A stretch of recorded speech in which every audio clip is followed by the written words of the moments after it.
Good evening and welcome. Tonight I'm going to be reading to you this fact book about Sweden.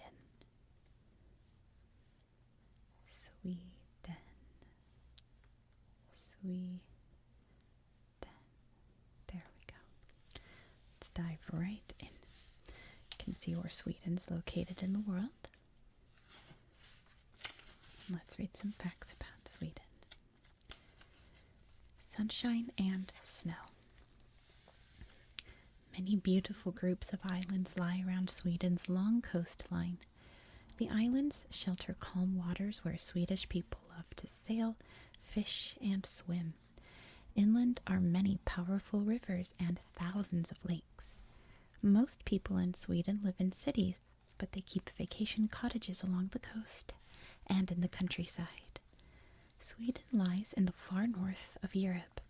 The country is extremely long. From north to south, it is 977 miles, about the distance from Detroit, Michigan to Dallas, Texas. The north is level with Iceland and is part of the frozen Arctic. Here the winter is very hard and very long. It does not end until May, but in Skåne, in the far south, the climate is far milder. Spring arrives in March, and people go outdoors to enjoy colorful flowers. Big map of Sweden. Scandinavian neighbors. Sweden and two of its neighbors, Norway and Denmark, form a geographical region known as Scandinavia. To the northwest, Sweden's border with Norway runs through the Scandinavian mountain range. Many peaks are over 6,500 feet high. Farther south, western Sweden faces three stretches of water that separate it from Denmark to the southwest. These are the Skagerrak, the Kattegat, and the Øresund Straits. Apologize for that.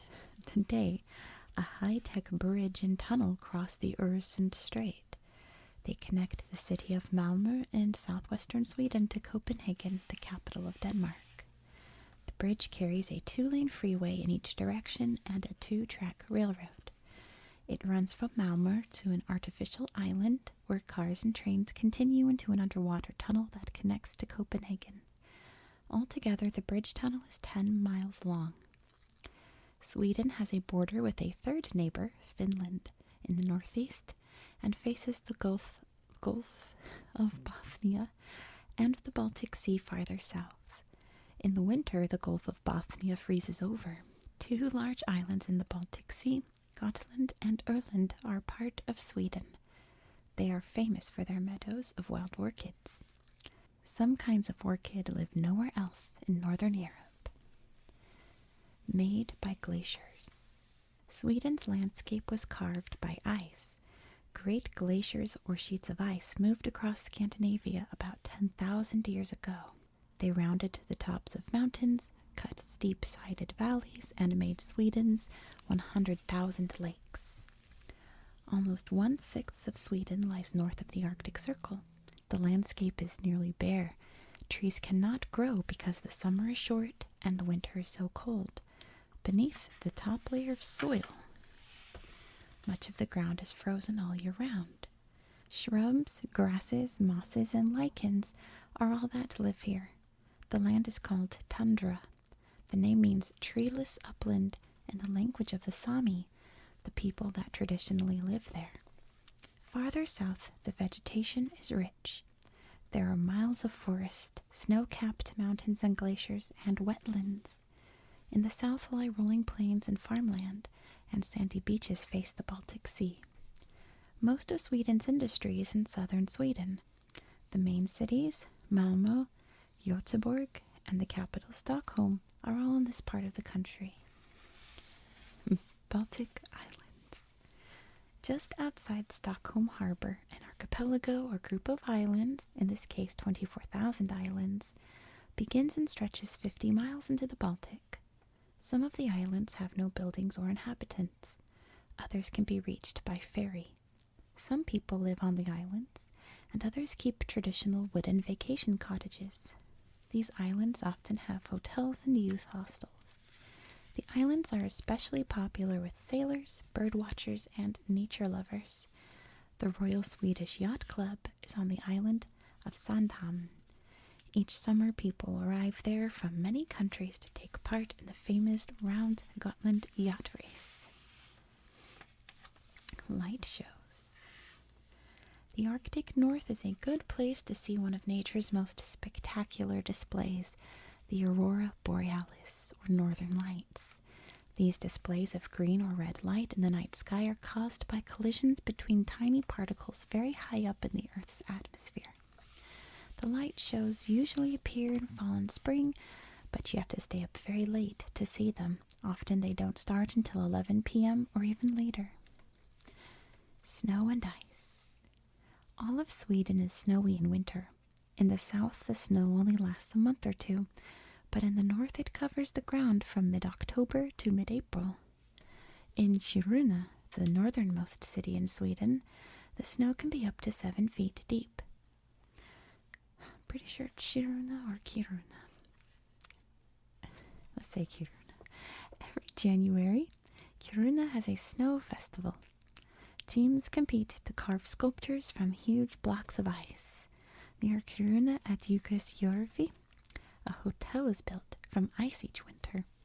The ice hotel attracts visitors from all over the world. They wrap up in thick furs and sleep on beds made from solid ice. The hotel is built every November, but it melts every April. Toward the end of winter, 15,000 skiers take part in the Vasaloppet ski race.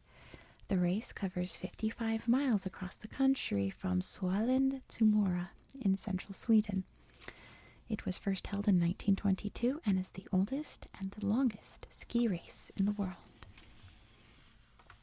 Loose moose. On forest roads in Sweden, a special sign warns drivers to beware of elks that sometimes appear suddenly from the trees. Although these antlered deer are called elks, they are far bigger than American elks. They are actually the European version of the American moose. Sweden's elks are part of a unique range of wildlife and plants that live in the country's varied landscapes, from the frozen tundra of the far north to the fertile lowlands of the south. Northern Sweden contains some of Europe's last areas of wilderness. Visitors from all around the world hike into the wild, hoping to glimpse Arctic foxes, brown bears, golden eagles, and wolverines or wolves, as well the European moose and the reindeer herded by the local Sami people. Animals in the wild. Cute. Brown bears live in forests and mountains in the northern half of Sweden. They are very shy, and people hardly ever see them. The bears eat ants, bees, berries, and roots. They also hunt salmon, voles, and larger animals, even deer. In late fall, bears build a den from twigs and moss and then hibernate for the winter. The northern forests are also home to wolverines. Despite their name, wolverines are not a kind of wolf. They are related to badgers and otters. They look like large brown badgers with bushy tails. Wolverines are protected, but people kill them because they attack reindeer. Only about 450 live in the wild. Wolves were extinct in Sweden until 1977, when 10 wolves entered the country from Finland or Russia. Since then, they have been breeding, and today around 150 wolves live in Sweden's forests. Other rare animals found in northern Sweden are the Arctic fox and the lynx. Arctic foxes are brown in summer but change to pure white in winter for better camouflage in the snow. The lynx is the biggest wildcat in Europe. It is known as the tiger of the north. Right to roam. Swedes love the countryside.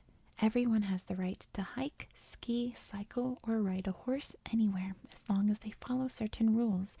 They must not camp close to a private house, walk on cultivated fields, or walk in an area that has been fenced in. This is called allemansrätt, every man's right. People are also free to swim or sail on lakes and rivers and to pick wild berries, mushrooms, acorns, and beech nuts. Food in the wild. Swedish people love wild foods. In spring they rush out with thick gloves to pick the first nettles to make into soup. In summer, they pick all sorts of wild berries.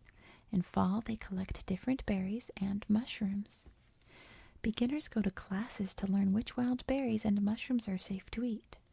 On Monday mornings, workers in cities such as Stockholm and Malmö often have fingers stained with berry juice after a weekend trip to the countryside. Flowers and blossoms. In the long, dark winters, Swedes look forward to the return of spring. In March, they visit meadows in the south as they fill with spring flowers. In cities, you might see people standing on the street, enjoying the sunshine. People watch blossoms come out in different trees. Many Swedes say that the time between the blooming of the bird cherry and the lilac blossoms, usually in May, is the most beautiful time of the year. Bird paradise. Bird watching has been popular in Sweden since the 1700s, when the Swede Carolus Linnaeus named most of the bird species in Europe. Today, people come to see rare species such as the great gray owl. In forests, they look for the three-toed woodpecker and the great black woodpecker. In wetlands, they might see the whimbrel, ruff, and curlew. Each spring, visitors to Lake Hornborga in Västergötland watch thousands of cranes as they migrate to northern Sweden where they nest. The northern mountains are also home to the golden eagle. This huge bird, its wingspan is almost 6 feet, is called the kungsörn or king's eagle in Sweden. If anyone's from Sweden or knows Swedish, feel free to make fun of how I'm pronouncing things. I'm trying my best. A land for fishers. With its long coastline and many lakes and rivers, Sweden is a great place for fishing. Fishers can even catch salmon on the Strömmen Channel in Stockholm. The water there was once badly polluted, but now has been cleaned up. Inside, Lake Bolmen in Småland covers 70 square miles and contains 365 islands, a different island for every day of the year. War and peace. Kalmar slot is one of Sweden's most important castles. First built in the 1100s, it was known as the key to Sweden. If an army captured Kalmar, it could conquer the country. In the 1500s, Swedish kings rebuilt Kalmar slot. It became as much a luxury palace as a stronghold. But Kalmar and other castles are reminders of Sweden's warlike past. Kalmar gave its name to Sweden's 14th century union with Denmark and Norway. Today, Sweden is neutral. If war breaks out, Sweden does not back either side. Swedes have often been important peacemakers. In the 1950s, diplomat Dag Hammarskjöld set up the United Nations peacekeeping force. In the 1970s and 1980s, former Prime Minister Olof Palme was an international peace campaigner. Let's read this. Ancient civilizations. People first came to Sweden about 10,000 years ago at the end of the last ice age. They moved around to hunt reindeer and gather fruits and nuts. As the ice melted, people moved farther north, traveling by boat across lakes and along rivers. Archaeologists have found remains of their flint tools, bows and arrows, and spears for hunting fish. Beginning in about 4000 BCE, people in southern Sweden settled down and began farming. They grew crops and kept cattle. They built burial mounds for their dead and made carvings and paintings on rock. In about 1500 BCE, the southern Swedes began to trade by boat across the Baltic Sea and along the Danube River into mainland Europe. On their voyages, the traders learned how to make bronze. All this time in northern Sweden, people were still living as hunters and gatherers. In the 1st century CE, the Swedes traded with the Roman Empire. The Roman author Tacitus referred to Swedes as Suones, I assume, in Germania, written in the year 98. He said they were strong men with fleets of boats and powerful weapons. This is the oldest written reference to the Swedes. Land of the Svea. In about the year 500, the warlike Svea tribe became powerful in southeastern Sweden. When their kings died, the Svea burned them at Uppsala, north of modern Stockholm. Uppsala was home to the royal palace and a temple where the Svea worshipped the gods Odin, Freyr, and Thor. The Svea gave Sweden its name. The Swedes call their lands Sverige, I think, which means land of the Svea. The Viking Age. Beginning in the late 700s, the Svea and other tribes from Sweden, Norway, and Denmark launched raids along the coasts of northern Europe. They were called Vikings, from the word for pirates in the raiders' Old Norse language. In their longships, the Vikings raided as far as Spain and Italy. Later, they were the first Europeans to cross the Atlantic Ocean and land in North America. Many Vikings were pirates who simply stole from people they raided. Others settled in the places they reached and began farming. Still others were traders. Swedish Vikings traveled across the Baltic Sea and down rivers into Europe. They grew rich trading slaves, honey, furs, and amber. Christian Sweden. The first Christian missionaries reached Sweden in the 800s and 900s. In 1008, Olaf Skotkonung, a chief from Västergötland, was baptized into the church. Olaf proclaimed himself king of Sweden. He and his successors fought against pagans until in the 1100s, Sweden became Christian. Trade and union. In the 1300s, German traders became powerful in Sweden. They were from the Hanseatic League, a group of trading guilds based in northern Germany. The Hanseatic traders had bases at Stockholm and at Visby on the island of Gotland. Other trading towns also grew. Swedish nobles became rich and powerful. In 1389, Swedish nobles revolted against King Albrecht. They were backed by Queen Margaret of Norway, who also controlled Denmark. Albrecht was defeated, and Margaret's grandnephew Eric was crowned King of Sweden, Norway, and Denmark at Kalmar in 1397.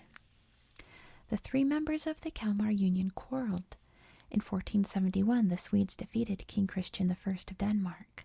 In 1520, the Danish King Christian II invaded Sweden. He invited Swedish nobles to a banquet where he had 82 of them beheaded in what is known as the Stockholm Bloodbath. Gustav Vasa. The noble Gustav Eriksson Vasa escaped the massacre. He raised an army and drove Christian II from Sweden. The Kalmar Union was over. On June 6, 1523, Gustav was elected King of Sweden. Swedes still celebrate the date as National Day. Gustav strengthened the monarchy and changed the army. Armies had usually been called together to fight wars, then sent home. Gustav's army stayed together whether or not there was a war. When Christianity in Europe split into Catholicism and Protestantism, Gustav adopted a form of Protestantism called Lutheranism. The state took control of the possessions and land of the Catholic Church. Until now, Sweden's kings had been elected from the nobility. In 1544, Parliament changed the rules. The crown would now pass to the king's descendants. Gustav's family, the House of Vasa, ruled until 1818. In the 1600s, kings such as Gustav Adolf II made Sweden one of the most powerful countries in Europe, conquering land around the Baltic. In 1709, however, Sweden was defeated by Russia. 10 years later, much of the king's power was transferred to the Riksdag, or Parliament. The Age of Enlightenment. In the 1700s, European thinkers argued that people should seek knowledge and freedom through using reason. This movement, known as the Enlightenment, includes Swedes such as the botanist Linnaeus and the physicist Anders Celsius. King Gustav III encouraged a golden age of the arts. Gustav III took back power from the Riksdag, but he made many enemies. He was murdered at a ball in 1792. A French king.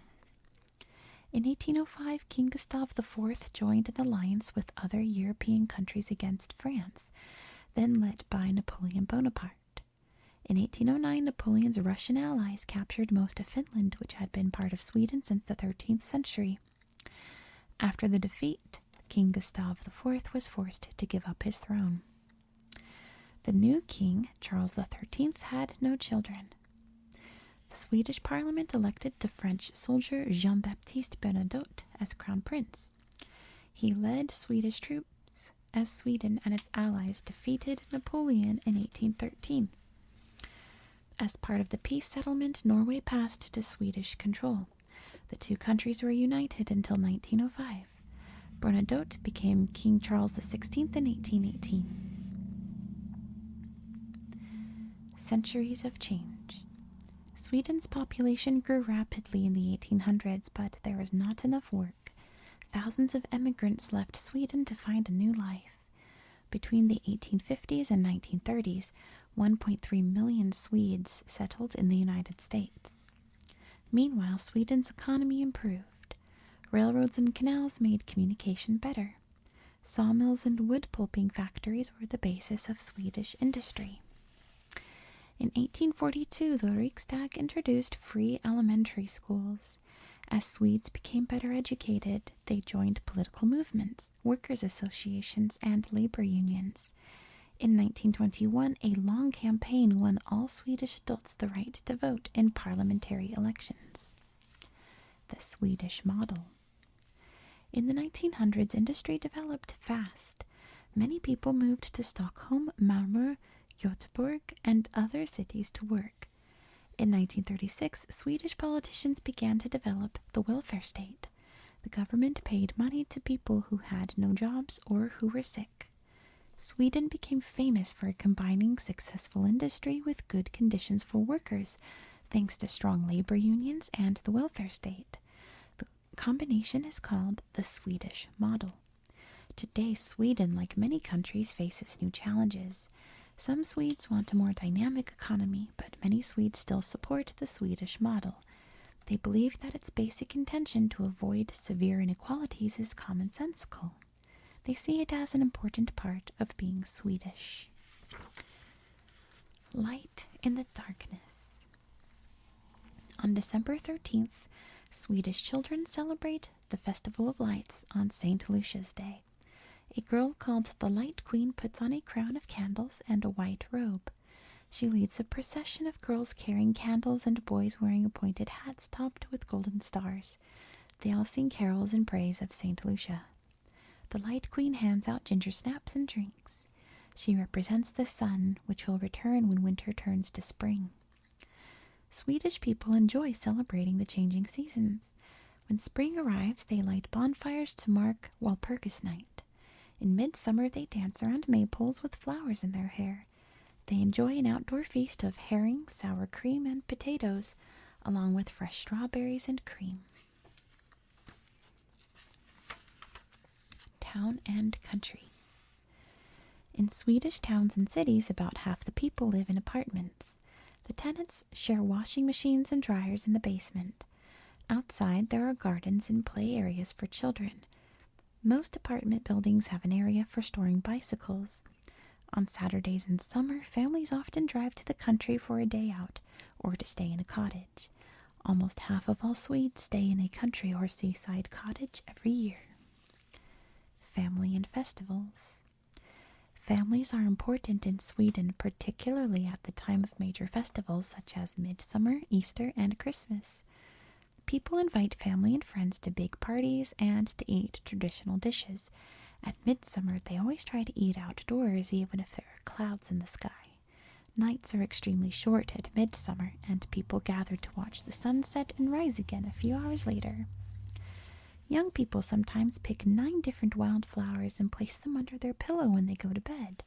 According to tradition, they will see their future husband or wife in their dreams.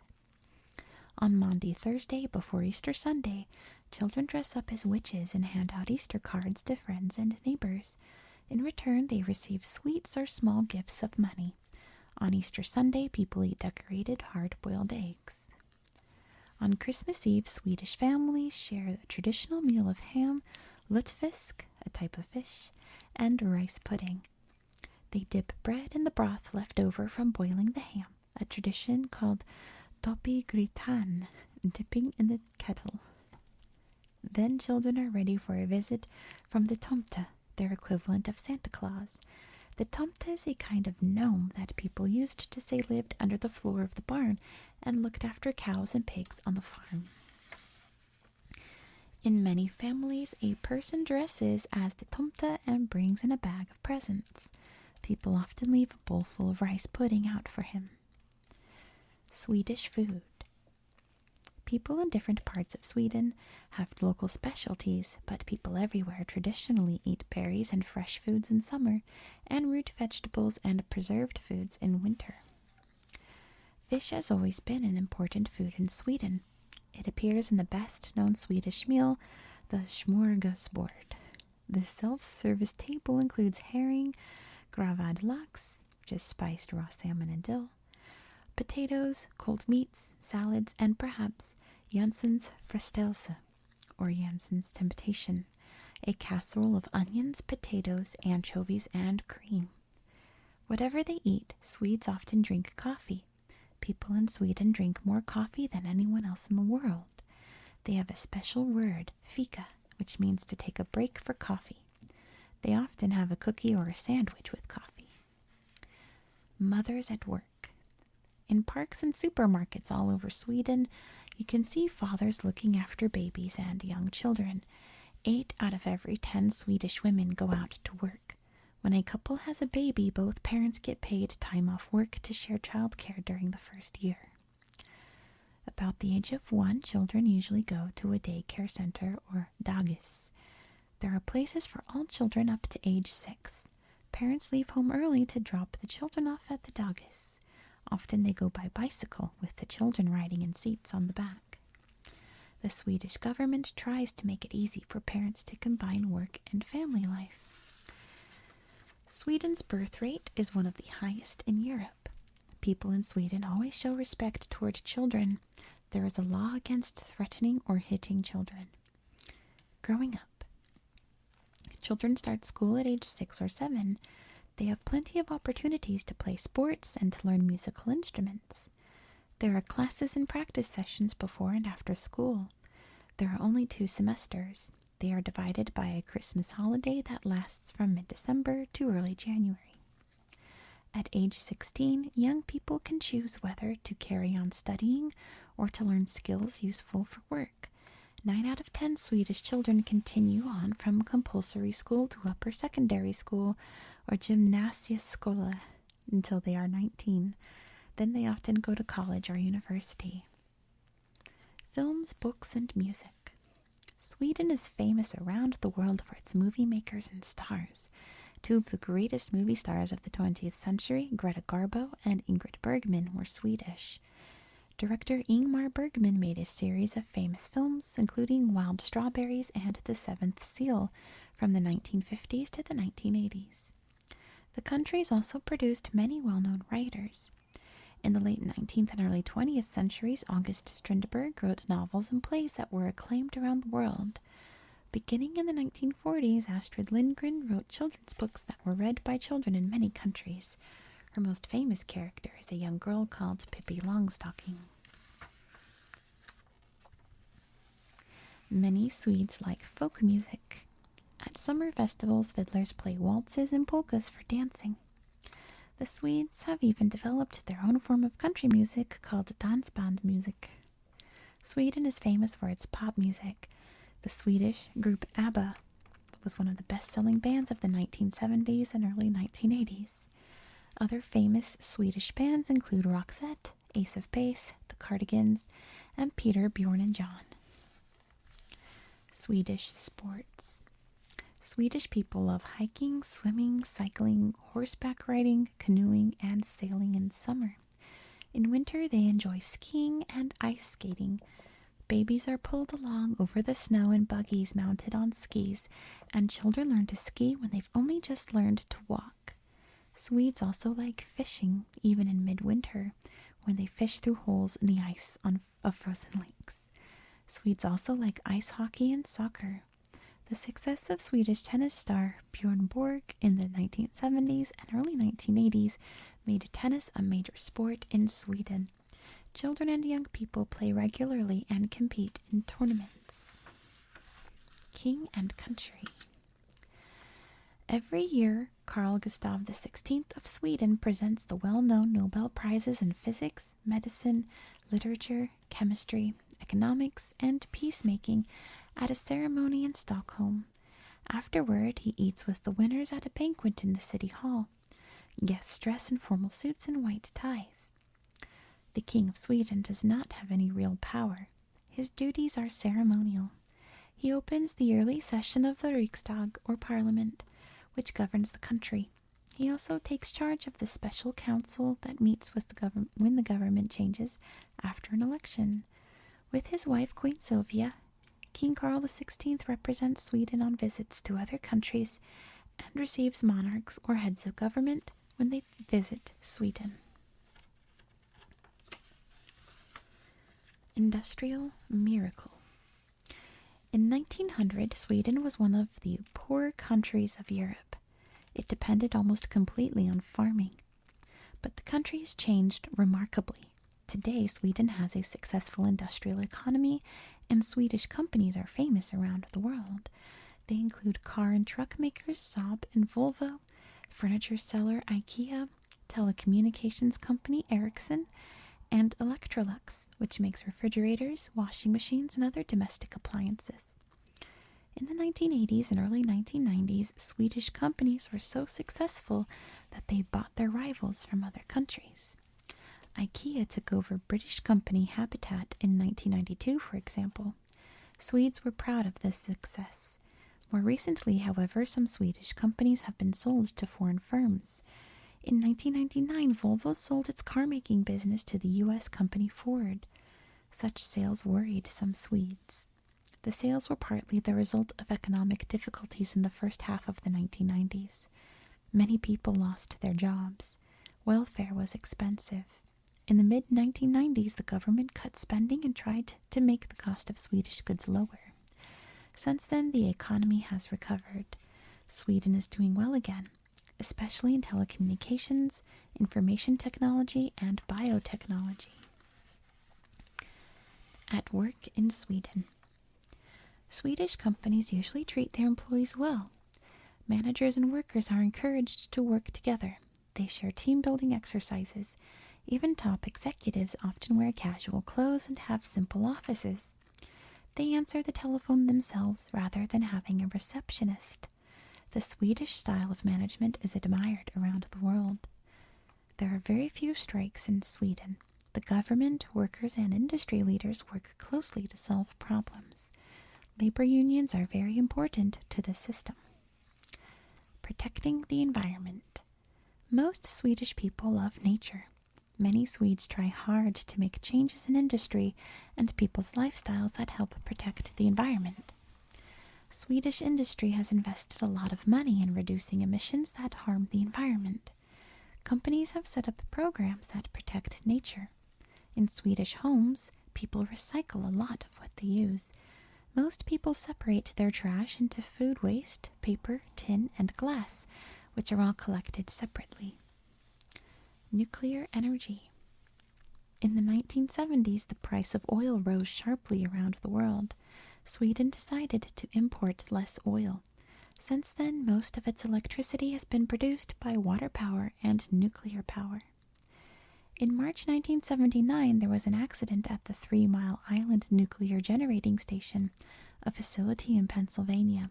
This started a debate around the world about the safety of nuclear power plants.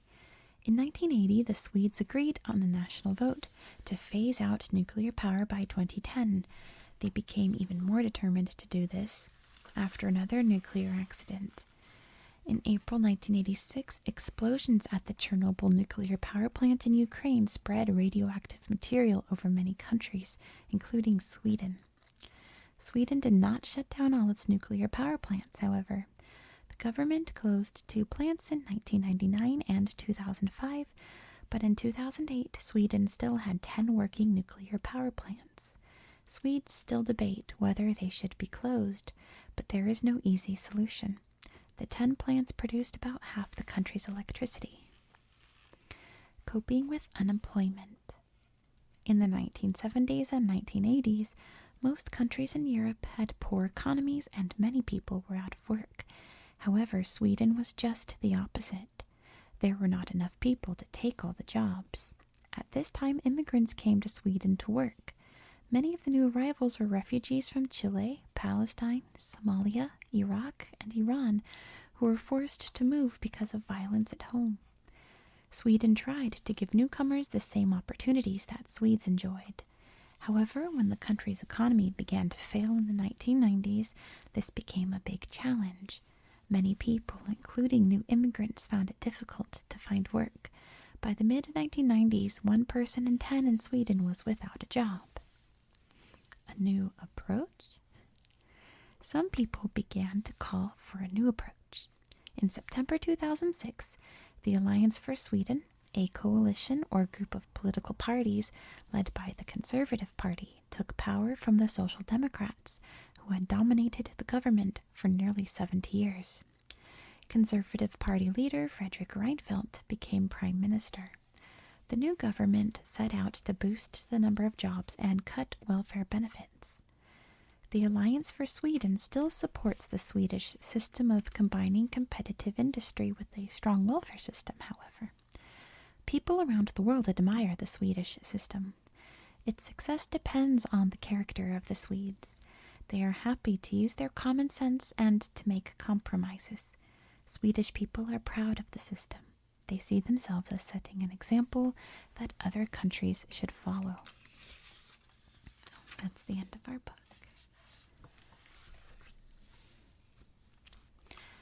Thank you so much for watching. I hope that you found this video relaxing and educational. And I hope that you have a very good night. Good night.